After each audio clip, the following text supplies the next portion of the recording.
Everyone, welcome back to the channel. In today's video, we are going to understand public-private key cryptography, also called as asymmetric cryptography, and we will explain the RSA algorithm step by step with a numerical example. Let's first understand the learning objectives. So you will understand the what is asymmetric cryptography, how the public and private key works, what how the RSA key generation process done step by step, and the difference between the asymmetric and symmetric encryption. So, have you ever wondered how WhatsApp, Gmail, or online banking keeps your data secure? So, how you can send anyone a message securely without sharing a secret key? So, the answer is a public private key cryptography. So, if you are a student or beginner or preparing for the exams, make sure that you will watch this video till end because I will explain you everything step by step with a simple example and zero confusion. So let's first understand what is cryptography. The cryptography is the science of protecting information. So whenever we send data over the internet, the data is converted from plain text to ciphertext, and it use any algorithm and a key. So only the person who has the correct key can convert the ciphertext back into the readable plain text. So this process ensures the confidentiality, integrity, and authentication. Now, the cryptography is mainly divided into two types: symmetric versus asymmetric encryption. So, let's first understand the symmetric key cryptography.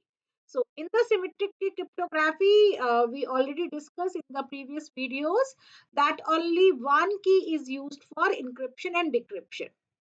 So it means it encrypt data very fast, and also the decryption process is fast.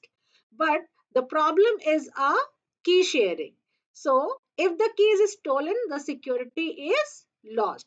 An example of symmetric encryption algorithms are DES and AES algorithm. Now let's understand the asymmetric cryptography. So in asymmetric cryptography, we use two different keys. One is a public key and another is a private key. And this is also known as a public key cryptography. And the examples include the RSA algorithm, ECC algorithm, and a DSA algorithm. And this is the main topic of the today's video also. In the public key cryptography, each user generates two mathematically related keys, and one is called public key and another is called private key. The public key is shared with everyone, and it is used for the encryption and can be openly distributed, while the private key kept secret, used for the decryption, and never shared with anyone. The important point is data encrypted using the public key can only be decrypted using the private key. Okay, so this is the basic funda about the public key cryptography. Let's understand one real life analogy. So let's imagine a locker with a lock. So the locker or the lock is public, means anyone can lock the box, but the key is private, means only the owner can open it. So similarly, anyone can encrypt data using his or her public key, but only the owner having the private key can decrypt the data. Okay. Now let's understand how public and private key are generated using the RSA algorithm. So the step one is the choose two large prime numbers, and the numbers are P and Q. In the step two, we have to calculate N. That formula is N equal to P into Q. Step three, we have to calculate the Euler's torsion function. uh, phi n equal to p minus 1 into q minus 1. Step 4, we have to choose the public key exponent E such that GCD means greatest common division of E comma phi n equal to 1. In the step 5, we have to calculate the private key D such that E into D mod phi n equal to 1. So these are the steps for the RSA key generation. Now let's understand this with the help of one example. So we have two large prime numbers p and q, and the value is p equal to 17 and q equal to 11. So next we have to calculate n. So n equal to p into q means 17 into 11, that is 187. So n is basically the part of both the public and private key, means this is a shared between public and private keys. Now in the step 3, we have to calculate the Euler's torsion function, and the formula is p minus 1 into q minus 1. So p minus 1 is 16, q minus 1 is 10. So phi n equal to 160. Now in the step 4, we have to choose the public key exponent E. So first there is a condition that this E is greater than equals to 1 and less than phi n. Means we have to do error and trial for each value of E range between 1 to phi n. So what is phi n? This phi n is basically the number that we already calculated. Okay. So this phi n is 160. Now uh, we have to do error and trial such that GCD of E comma phi n equal to 1. So uh, for the value of E equal to 7, this condition is true that GCD of 7 comma phi n, that is 160, equal to 1. So the value of E equal to 7. Similarly for private key D, we have to check E into D mod phi n equal to 1. So for D equal to 23, this condition is true. So we have E equal to 7 and D equals to 23.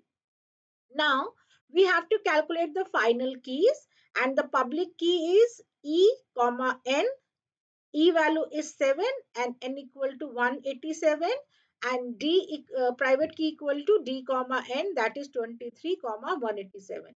If you see that 187 is common between public key and private key, this shows that these two keys are mathematically related to each other.